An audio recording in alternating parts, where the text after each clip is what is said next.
America અને Iran સંઘર્ષ વચ્ચે ફરી એકવાર શાંતિની આશા જાગી। આ આશા ટ્રમ્પના વધુ એક યુ ટર્ન બાદ જાગી।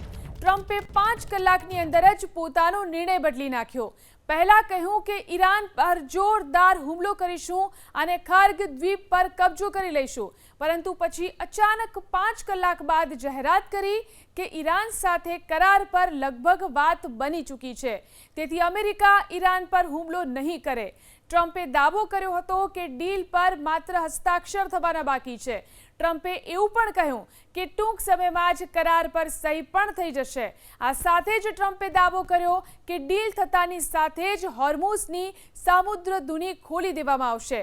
જ્યાં સુધી ડીલ નહીં થાય ત્યાં સુધી હોર્મુઝમાં નાકાબંધી યથાવત રહેશે, તેથી અમેરિકા ઈરાન પર હુમલો નહીં કરે। ટ્રમ્પે દાવો કર્યો હતો કે ડીલ પર માત્ર હસ્તાક્ષર થવાના બાકી છે।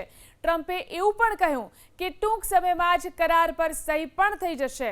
આ સાથે જ ટ્રમ્પે દાવો કર્યો કે ડીલ થતાની સાથે જ હોર્મુઝની સામુદ્રધુની ખોલી દેવામાં આવશે।